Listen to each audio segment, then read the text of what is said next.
భారతీయ జనతా పార్టీని దృష్టిలో పెట్టుకొని కూడా నా సీట్లని కుదించుకోవడం జరిగింది. ఇది మన నాయకులందరికీ కూడా వ్యక్తి ప్రయోజనాలను పక్కన పెట్టి రాష్ట్ర ప్రయోజనాలని ముందుకు తీసుకెళ్దాం.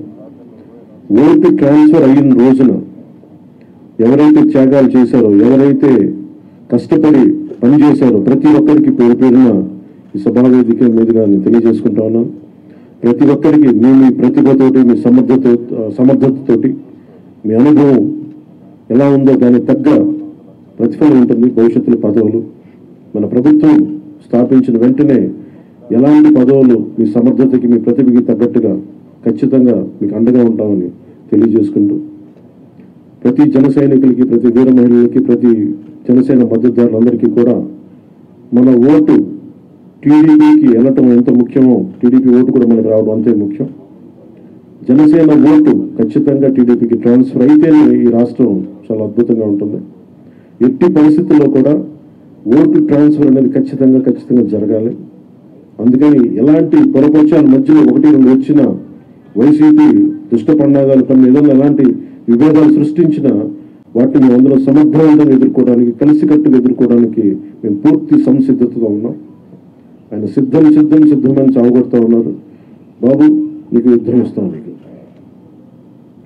అది ఎందుకు యుద్ధం చేస్తామంటే ప్రజలు తిరిగి ఆంధ్రప్రదేశ్ని గాడిలో పెట్టడానికి యుద్ధం చేస్తాం. ఇక మనస్ఫూర్తిగా ప్రజలందరికీ కూడా చాలా శుభదినం. మనం ప్రభుత్వాన్ని స్థాపిస్తున్నాం, మనం గెలుస్తున్నాం. జై జనసేన, జై టీడీపీ, జై హింద్. ఈరోజు ఈ కలయిక రాష్ట్ర భవిష్యత్తు కోసం,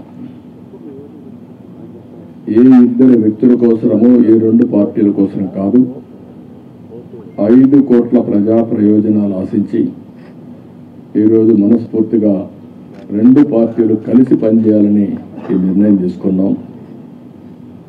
ఈరోజు రాష్ట్రానికి ఇది ఒక హిస్టారికల్ డే,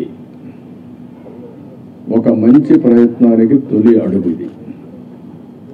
నేను ఎందుకు ఈ మాట అంటున్నాను? నేను చాలా రాజకీయాలు చేశాను, కానీ రాష్ట్ర విభజన వల్ల రాష్ట్రం నష్టపోవడం, నష్టపోయిన రాష్ట్రాన్ని మళ్ళీ ఘాట్లో వెళ్ళడానికి ప్రయత్నం చేసే సమయంలో 19లో మళ్ళా ఒక విఘాతం రావడం, ఆ విఘాతం వచ్చిన తర్వాత రాష్ట్రం విడిపోయినప్పటికంటే 19 తర్వాత జగన్మోహన్ రెడ్డి ముఖ్యమంత్రి అయిన తర్వాత ఈ రాష్ట్రాన్ని ఎన్ని విధాల ఇబ్బంది పెట్టాలో తిరిగి కోలుకోలేని స్థితికి తీసుకెళ్లిపోయే పరిస్థితికి వచ్చాడు.